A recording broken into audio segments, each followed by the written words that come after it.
So I have some August releases to tell you about, a September release, some book versus movie reads, and a couple of July releases that I did not get to. Welcome to my August TBR. Welcome back, or if you are new here, welcome. My name is Katrina and I make bookish content here on this channel every week and then movie reviews here at the weekend. In the description box below you will find all of my social links, including my blog and my Goodreads, where I review most of the things that I read. And yes, August, we're trying not to be too ambitious with our TBR because July's reading did not go entirely as planned. That video is coming up soon, so make sure you are subscribed and hit that notification bell so that you do not miss it. But yes, let us jump right into what we are reading in August, including those things that were on the July TBR. So we've got a little sneaky peek of what July's wrap up is going to look like, because you'll know the ones that I missed that I didn't get to. If you haven't already seen that July TBR, I will leave it linked up above. It was overly ambitious.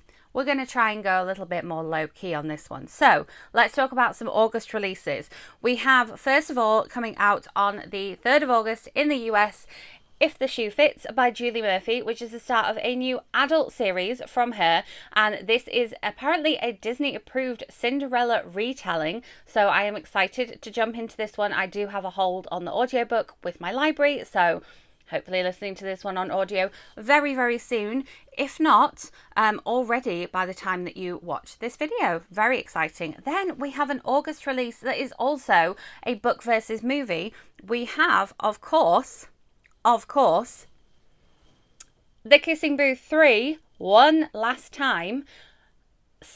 Slightly annoyingly, this is just a personal opinion. I'm not annoyed at anyone in particular. Just for me personally, the book and the movie come out at the same time. So I'm going to have to either do it the wrong way round or read the book really quickly and wait to watch the movie. I think thankfully I am busy the weekend that the movie comes out, so hopefully I should be able to read the book. But this one hits Netflix on August 11th.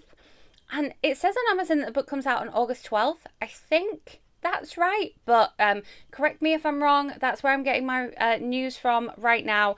But I am looking forward to reading the last book in the series and then watching the last movie. You know it's going to be a good time. Let me know in comments if you will be watching this once it hits Netflix on the 11th of August. Very exciting.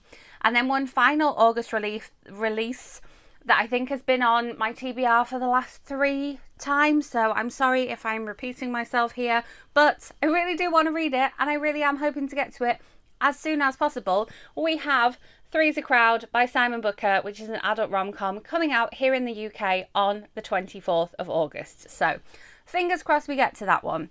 And then just a week later, we have our first September release, which again has been on my last 2 TBRs. We're not mentioning that though. We have The Library by Bella Osborne, which again is an adult fiction. This is her first book club pick, and I'm just excited about the fact that not only do we have a stack of books on the cover, but we also have those headphones there, so it looks like audiobook lovers just like me are going to be represented in this one. Very, very exciting.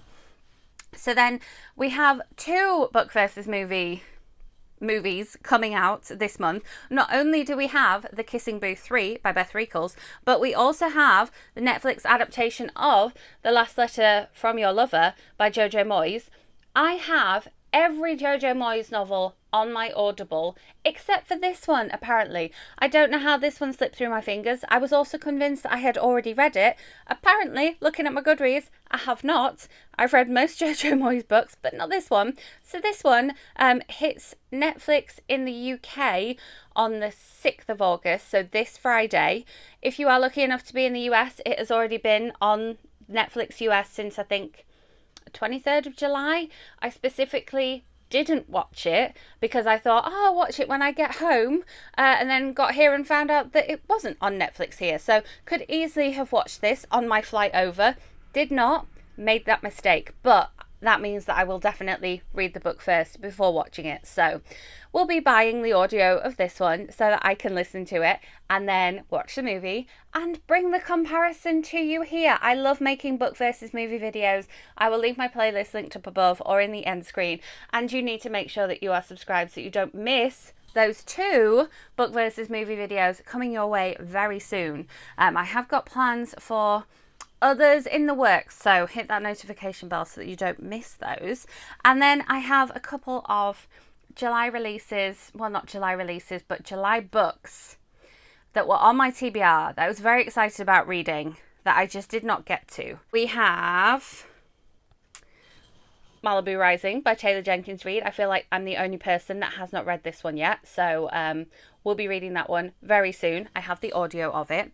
And then we have 2 that I was like, how have I not read this one yet? We have The Promise of Summer by Bella Osborne, which I ordered all 4 parts of, and then I ordered the audiobook of the bind up of all 4 parts. Somehow I have not listened to it. However, I am planning on being in the car quite a lot this weekend, and so it's going to happen. I'm going to listen to the audiobook of The Promise of Summer by Bella Osborne, and I'm excited about it. So look out for that review on my blog very, very soon. And then additionally, don't know how I've missed out on this one, but we have part 2 of The Little Shop of Hidden Treasures. Basically, I just didn't write these release dates down in my diary, and so I missed part 2 coming out entirely. However, this one is set in York, and so I'm excited to be able to read part 2 whilst having access to York, because I'm only about half an hour away from York right now, so I can go perhaps and take the train over to York and read this one whilst enjoying a coffee looking out on the streets where it is set. Sounds like a good plan. Let me know in comments, do you think I should be doing that? And if so, should I vlog the process? Thumbs up, thumbs down, let me know. So some shameful July carryovers, some August releases, and some book versus movie videos, plus that sneaky September release. We're just hopeful for that one. But yeah, I'm hoping that I'll get to read some more now that things are just a little bit calmer for me. Things are also busy in a social sense now, obviously. Now I'm back and seeing lots of people, so how that will balance out will remain to be seen. Let me know in comments what you are going to be reading in the month of August. Are any of my books on my TBR the same as your books on your TBR? And yes. Thank you so much for watching. If you enjoyed this video, give it a thumbs up. I will be back with that July wrap up for you very, very soon. So make sure you are subscribed, hit that notification bell, and I will see you with that video. Thanks for watching.